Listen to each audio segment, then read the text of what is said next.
say, do you wanna come round now? Say around 5:30. Stay until the morning, then I carry on and live my hollow life.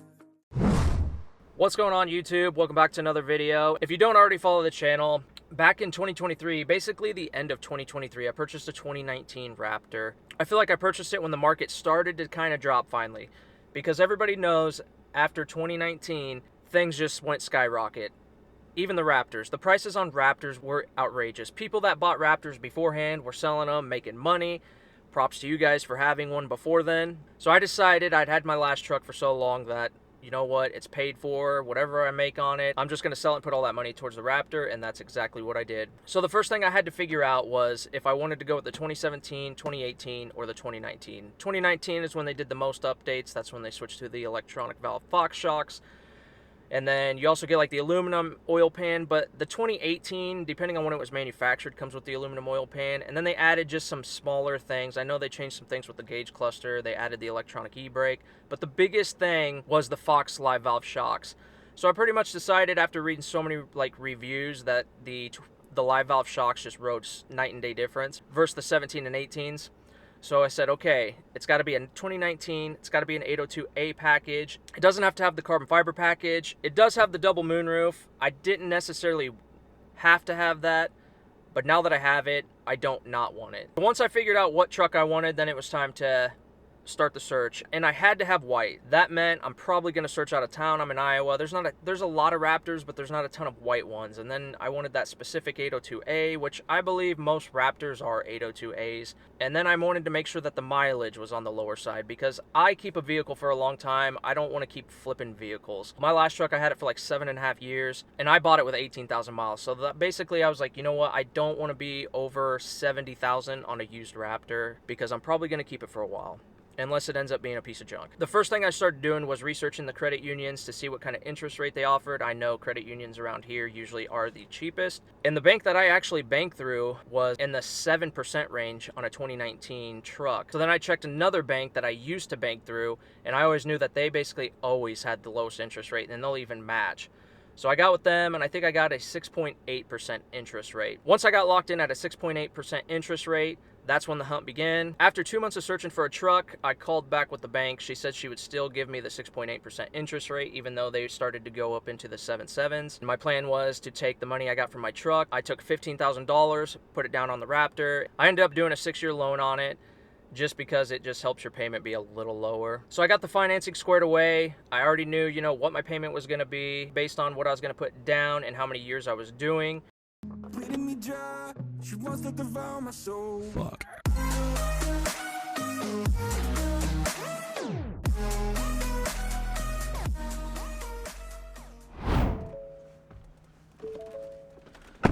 Okay, so with financing out of the way, that meant I had to find a Raptor. So I wanted to stay within a 5-hour span of my house. I really didn't even want to go 5 hours. I wanted to be in that 3 to 4 range. So I just kind of started searching Marketplace. I started searching like Auto Trader, Cars.com. Basically, it just seemed like a Raptor within the 60,000 range, especially even if it was a 2018, didn't matter if it was a 2019.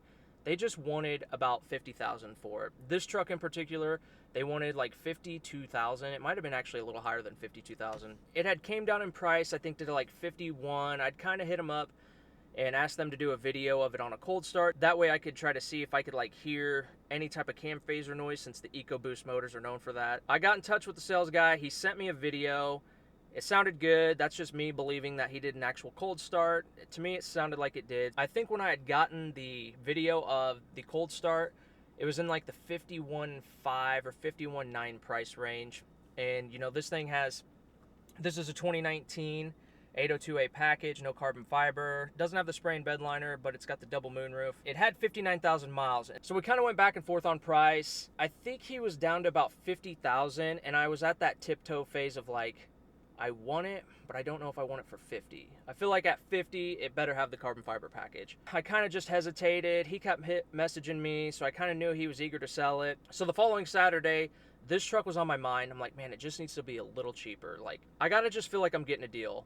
Even if it's not really a deal and they're still profiting, I still have to feel like it's a deal. And I'm sure a lot of you guys understand that. You want to buy something, but you kind of want just a little extra deal just to make you feel like you didn't get completely screwed. He had shot me some messages. He said he'd like 49.8, And then I tried to go back on 49, and he's like, 49.5, that's the best I can do, you know. And I'm like, I think this guy's gonna sell this truck to me for 49.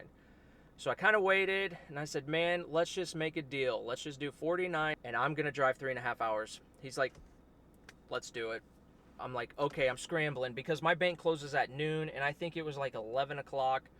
So what we ended up doing, because I just didn't have enough time to go get the paperwork done at the bank before they closed, I ended up financing through that dealership. And he's like, oh, we could probably beat it. And I'm like, man, I just don't think you're going to.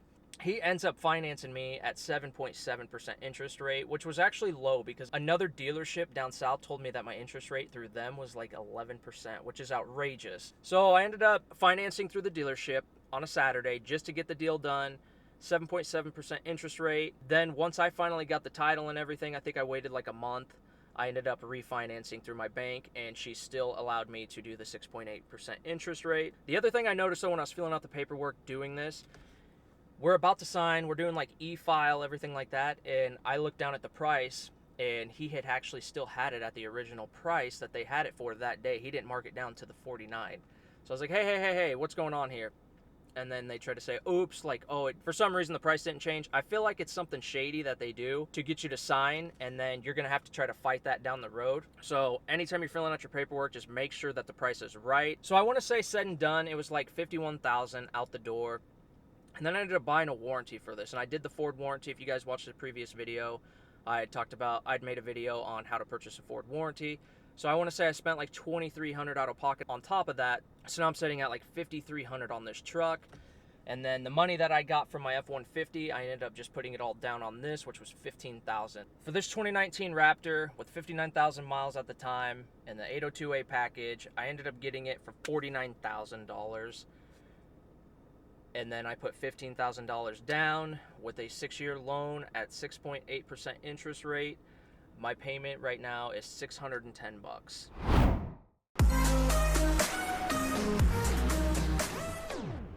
In closing, guys, this is my 2019 Raptor. It did not have the method wheels, nor did it have the KO2s. It had the stock wheels, and then it had Mickey Thompson Baja Bosses. They were kind of a goofy tire size for the wintertime.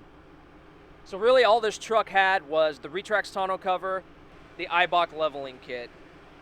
Other than that, bone stock. I guess it has a cheap Amazon fog light kit. Since I just bought this truck at the end of 2023, I think it was like in October, if I were to purchase it now, I still feel like the price would probably be about $49,000 for a 2019 with 59,000 miles. But that being said, I'd seen one a while back, 2019, 802A, carbon fiber. It basically was a loaded Raptor. They only wanted $47,500 for it with 59,000 miles. I think the Raptor market's come down a little bit, but not a lot. Maybe by a couple grand, $3,000. But if you're still gonna go with the dealership, you're probably gonna be in the price range of what I paid, unless you go private party.